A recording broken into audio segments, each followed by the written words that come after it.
So good morning, everyone. Thank you for being here. It's great to see so many of Issaquah's business leaders, community members, public servants, volunteers gathered here today. Thank you for staying engaged with our community and learning about my hopes for Issaquah's future. And I am Mark Mullet, Mayor of Issaquah. I'm honored to present my very first State of the City address. Before I go any further, we've acknowledged the public figures. I want to say Rika Hushangi from Sammamish Plateau Water and Sewer, they do provide 1/3 of Issaquah's water, is also here. And I do want to say to my fellow mayors, thank you very much for coming out. And this is really, it means a lot that you guys, for Mayor Amato, it wasn't such a long drive, but Mayor Mayhew and Sean Kelly had to really put some time in to get here. This is very nice. And in terms of our city council, I know they were honored earlier, but I want to say I think we're very blessed to have an excellent city council. And I think people should know that none of them are doing it for the money. They're doing it because they love this community, they care about this community, and their heart's in the right place. And I think we're very fortunate. We deserve to give them a round of applause.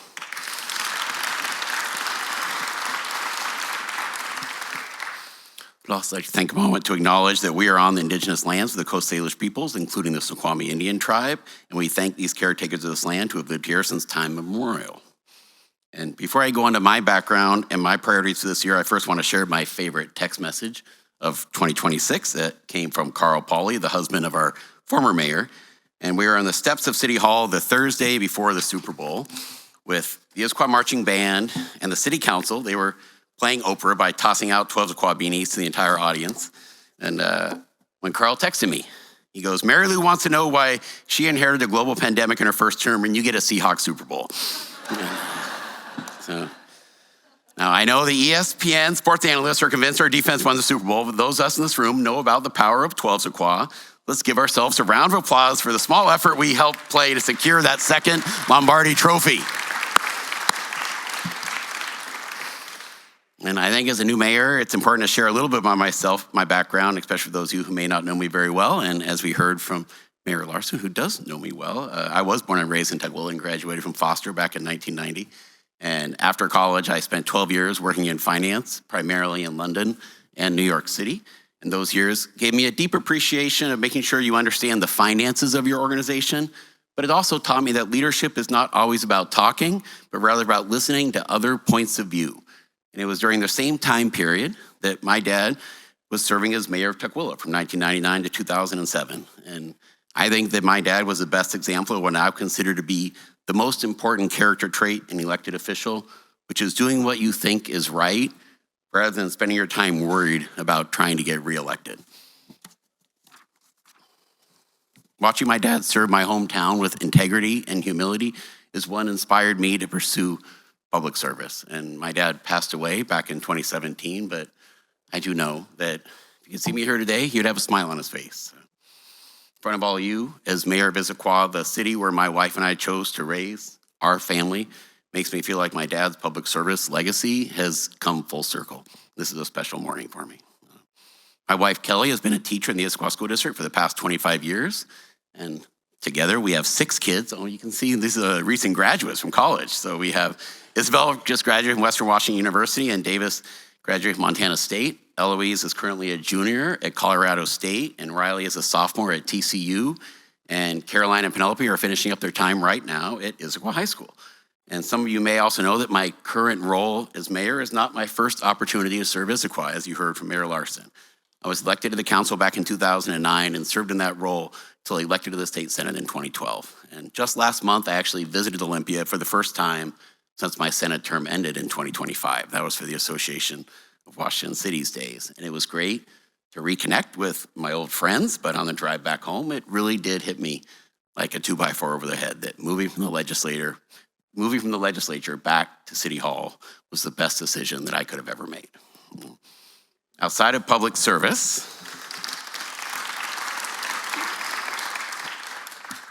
my life for the past 17 years has been focused on what I like to call the healthy food groups. I own 5 Ben & Jerry's ice cream stores, a pizza restaurant, and a coffee shop. And after the election in November, I actually transitioned the day-to-day operations to one of my longtime managers, Jonathan Stebbins, who's now an equal owner in that business. And during my 12 years in the Senate, I was fully focused on legislative work from January through April. Come May, I was back scooping ice cream or I was delivering pizza. And now as mayor, I'm ecstatic that 100% of my focus is in Issaquah. Every day, I get to help fix problems, create solutions, and work alongside talented city staff to strengthen our community's future. And these first couple months felt a little bit like enrolling in what I refer to as City 101. I've been learning everything about how our water system works, to how our streets are repaved, and how our police department and our jail operate. And I believe it's critical for a mayor to not just understand city government at a high level, but to dive into the details, because that's where the real trade-offs live. Understanding these complexities leads to better decisions for residents, businesses, and the long-term health of our city. And I'll admit, I come home most nights telling my wife about everything I've learned, and she is convinced that I am turning into a municipal nerd. And you know what? Kelly's probably right. I am wearing my municipal nerd badge with pride, and learning all the different aspects of how our city works for these past 2 months has actually been one of the best learning experiences of my life. So while Issaquah is thriving, many challenges remain top of mind as I start my term. Later this year, as we enter our city's biennial budget process, we'll focus on how to responsibly fund the services that our community depends on. Those conversations won't always be easy, and they shouldn't be.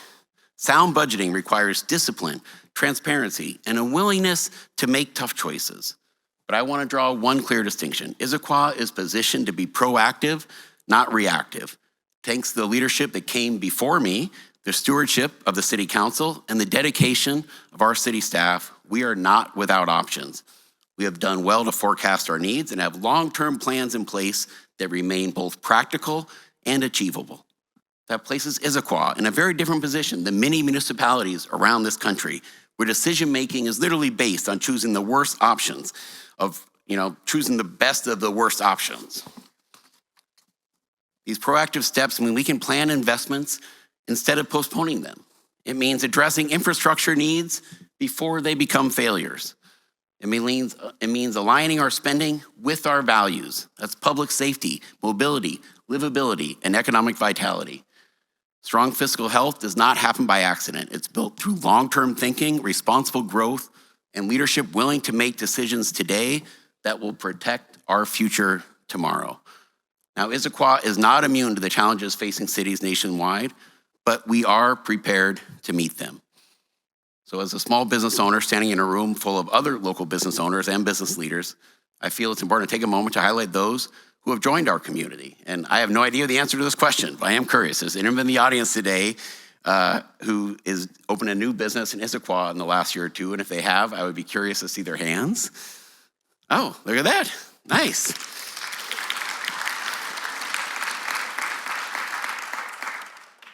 This past year, we have many new businesses in Issaquah open, and many of our existing businesses expand their operations. That includes Marionwood Health and Rehabilitation, 425 Fitness, the Goddard School, Lake Sammamish Paddle Company, Prothman, Yoga 6, and many more. And we also have new retail stores plans to open later this year, including Uniqlo, which my kids are very excited about, J. Crew Factory, which my kids are also excited about, and Wajimaya. And so as mayor, I want to thank each business for choosing to open or expand in Issaquah, and I want to wish them success for the decades to come. Now, my goal as mayor is to make Issaquah the best city in Washington to keep a current business open, and the best city in Washington to start a new one. And for that, we deserve some applause.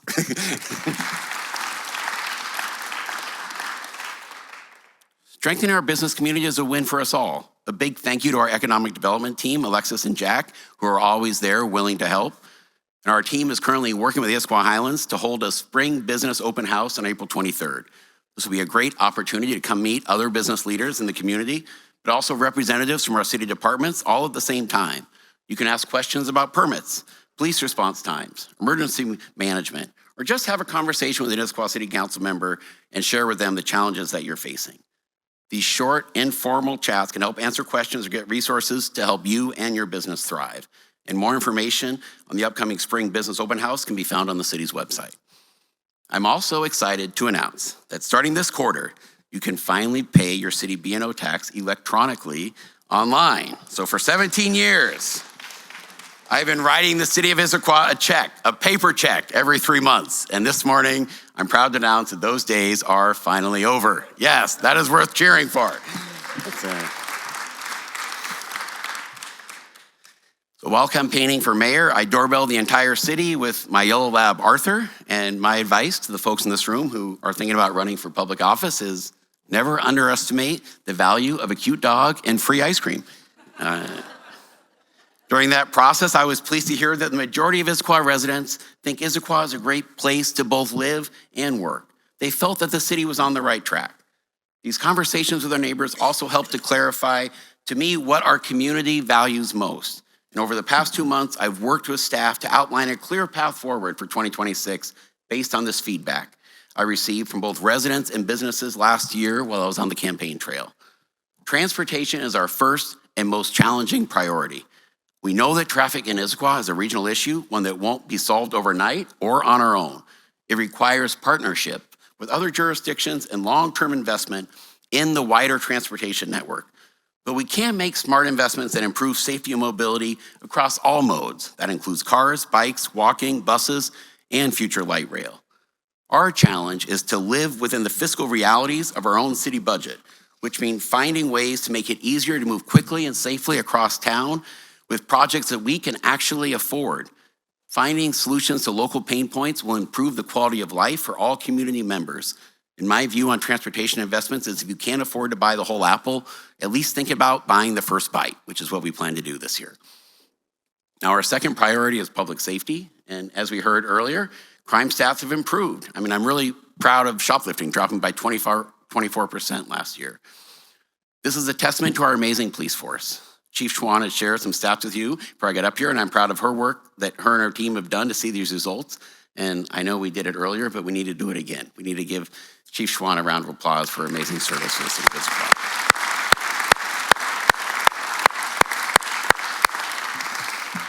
You will be missed on June 1st. The city is also investing, as we heard from Chief Schwan, in new technology to help make Issaquah safer. So in the last few months, the Police Dispatch Center, our 911 response times, are literally some of the best in the entire country. And as you heard, when you called before, you used to get routed through King County. That added unnecessary delays. Now you go straight to our dispatch center, which makes our average 911 response time 2.5 seconds.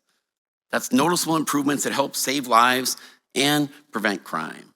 And my ask of Chief Schwan now is very simple. I just want you to help me get my own kids to pick up my phone calls in 2.5 seconds as well.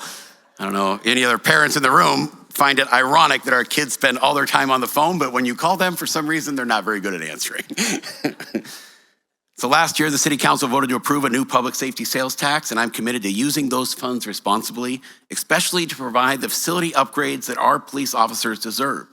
Issaquah is fortunate to have its own jail, our own dispatch center, and an exceptional team of police officers. All of those services help make us one of the safest communities in Washington, and it's something our community members deeply value. These resources, however, are housed in aging facilities that require critical upgrades to remain safe and useful in the decades to come. Currently, Issaquah Police and City Hall staff share a building. That building was always meant to just be a police station. So our facilities team is assessing options on where to move City Hall staff so we can make updates to that building that provide our officers the space and services they need to protect our community. It is essential that we make progress this year on a long-term facility plan that gives our police officers that space, and we will pick the option that fits within our city budget so you don't have to ask residents for higher property taxes. I like Councilmember Perry cheering for. The third priority is removing unnecessary barriers to building the things that we need to build. And as a restaurant owner, I have locations in Seattle, Bellevue, Kirkland, Sammamish, and Issaquah. And each local government has policies and processes in place that drive up the cost to do business. And I aim to make sure that that process in Issaquah is as pain-free as possible, where we can ensure that Issaquah's values are maintained, but not so burdensome to keep our current businesses from leaving or prospective businesses from choosing to open in our city.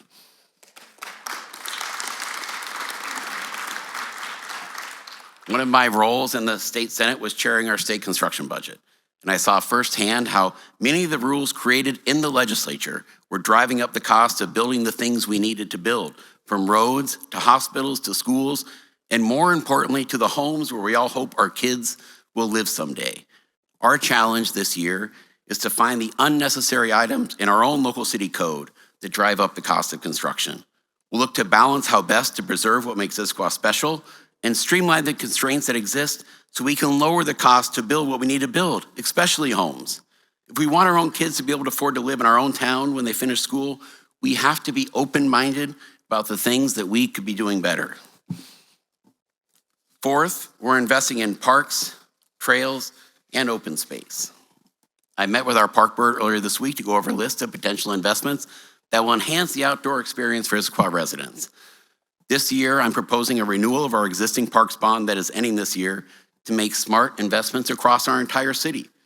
We are confident that renewing this bond will enable us to secure grants that can lead to one of the largest investments in parks that we've seen in the 20 years that I've lived in Issaquah.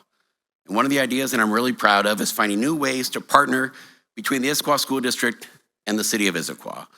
Some of those options being discussed include turfing the grass playfield at Issaquah Valley Elementary and the sand lot at Grand Ridge Elementary. Turfing those fields would give our students a better experience at recess and open up space for our community to use during the evenings, the weekends, and the summer. I have seen the success our staff can have when given the resources to improve our open space assets. Just last year, they found creative solutions to update Hillside Park in the Squawk neighborhood. They also made a generational defining update to Pedestrian Park and the Senior Center Plaza in the heart of our city. These updates will help revitalize an area of town that is critical to so many of our beloved annual events and one of our primary commercial districts. I look forward to making additional investments in our parks and trails so all Issaquah residents have the ability to enjoy the amazing natural beauty of Issaquah. And our final priority is adopting a more robust customer service mentality. Government is, by definition, a monopoly. Everyone in Issaquah has to buy our water, use our sewer system, and go through our permit department if they want to remodel their home. Our challenge is to deliver the level of customer service you would expect from a small business within a municipal organization. I'm asking city staff to think creatively, stay flexible, and focus on solving problems, not just following precedent. Our residents already love our city staff, and they love this town. Our responsibility is to keep asking, how can we do better? Now, these priorities, tackling transportation challenges, investing in public safety, removing unnecessary barriers to building what we need to build, investing in our parks, and enhancing our customer service mentality of the city are all the things I plan to make significant strides in this year. But there is one issue that demands more immediate attention, and based on conversations I've had with many members of the community, nobody is paying much attention right now because I think the decision point lays decades into the future. And the voter-approved plan to build light rail in Issaquah, which local taxpayers have invested in since 2016, may be cut in the next 3 to 4 months because Sound Transit's budget crisis and Seattle's growing demands. So starting now, Sound Transit is actively considering how and when the remaining S33 projects are delivered across the region. These decisions will determine whether Issaquah's light rail connection is delayed or even eliminated.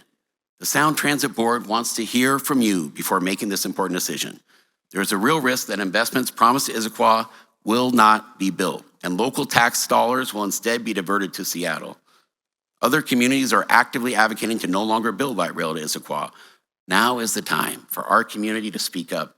Each and every local voice will help shape the board's historic decision, and our message is simple.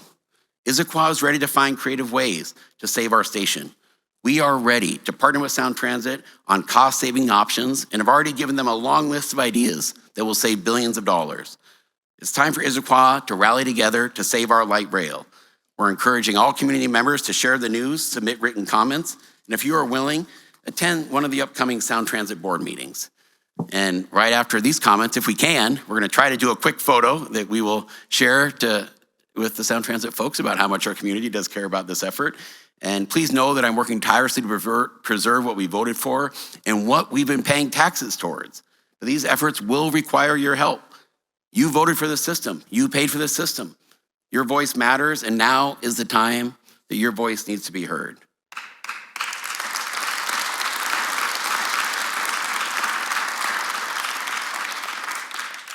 Thank you for all being here today, and being mayor of a town is my dream job. And today I want to end by sharing my favorite quote about doing public service right, which is from John Wesley. It's do all the good you can, by all the means you can, in all the ways you can, in all the places you can, at all the times you can, to all the people you can. Thank you for trusting me to be your local leader. Together, residents, businesses, and public servants, we will continue to build the future that Issaquah residents and businesses all deserve. Thank you.